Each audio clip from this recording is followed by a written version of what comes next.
All right, guys, we're ready for chapter 5. Another story about socks. They sure like to talk about socks, don't they? Oops, sorry. Sherry brought a hobo to school for show and tell. They stood side by side in the front of the room. This is a hobo, said Sherry. I found him on the way to school. Oh, how neat, said Mauricia. The hobo had long, scraggly, dirty hair and a scraggly beard as well. His shirt was covered in stains. His pants had lots of colorful patches. His coat was too big for him, but it wasn't as big as Sherry's coat. Sherry was a little girl, but she wore the biggest coat in all of Wayside School. The hobo wore old black shoes that also looked like they were too big for him, but that might have been because he wasn't wearing any socks. Tell the class something about your hobo, said Mrs. Jewls. His name is Bob, said Sherry. I heard him ask a lady for spare change. The lady told him to take a bath. I tried to give him a quarter, but he said he never took money from kids. He said he likes kids a lot. He said he was even once a kid. Well, does anybody have any questions? Asked Miss Jewls. All the children raised their hands. The hobo looked around the room. Yes, you, he said, pointing at Jason. When's the last time you took a bath? Asked Jason. I never take baths, said the hobo. Oh, wow, you're lucky, said Jason. What about a shower? Asked Myron. I just walk outside in the rain, said the hobo. When it rains, I have to go inside, complained Myron. Where do you live? Asked Joe. All over, said Bob. In the winter, I jump on a southbound train and ride until it's warm enough to jump off. In the summer, I go north, where it's not too hot. How come you're not wearing any socks? Asked Leslie. I don't believe in socks, said Bob. Yes, the boy in the green shirt. Were you really a kid once? Asked Todd. Yep, said Bob. Did you get in trouble a lot? Asked Todd. Yep, said Bob. Todd smiled and nodded his head. Did you like to pull girls' pigtails? Asked Paul. Of course, said Bob. Who doesn't? Did you like ice cream? Asked Mauricia. I loved it, said Bob. What's your favorite subject in school? Asked Jenny. Spelling, said the hobo. Spelling? Exclaimed Jenny. I hate spelling.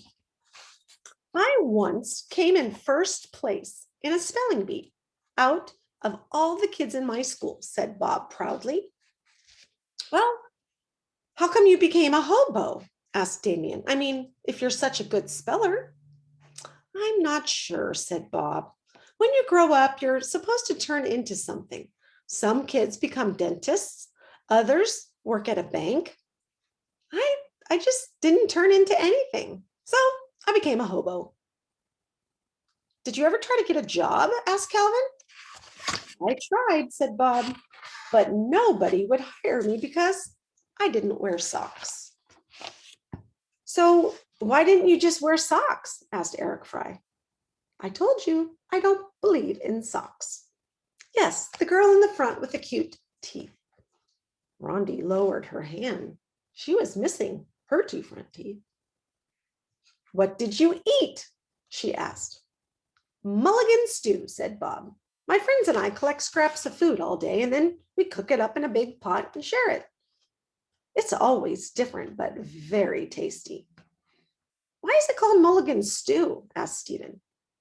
Well, there once was a hobo named Mulligan, said Bob. He made the first Mulligan stew. Was he a good cook? Asked Todd. No, he was eaten by cannibals. Yuck, everyone said together, except for Dana, who was very confused. She thought Bob had said he was eaten by cannonballs. Allison raised her hand. Can you just wear socks even if you don't believe in them? She asked. Socks? shouted Bob so loud it scared everybody. Is that all you kids talk about? Socks, socks, socks. Albert Einstein didn't wear any socks. Why should I? Who's Albert Einstein? Asked Erica Evans.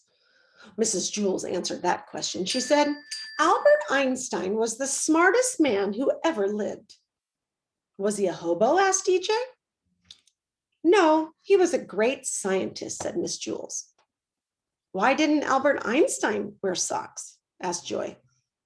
Because socks make you dumb, said Bob. That's not true, said Mrs. Jules. Albert Einstein was just too busy thinking about really important ideas and forget he would never remember to put on his socks. Maybe, said Bob.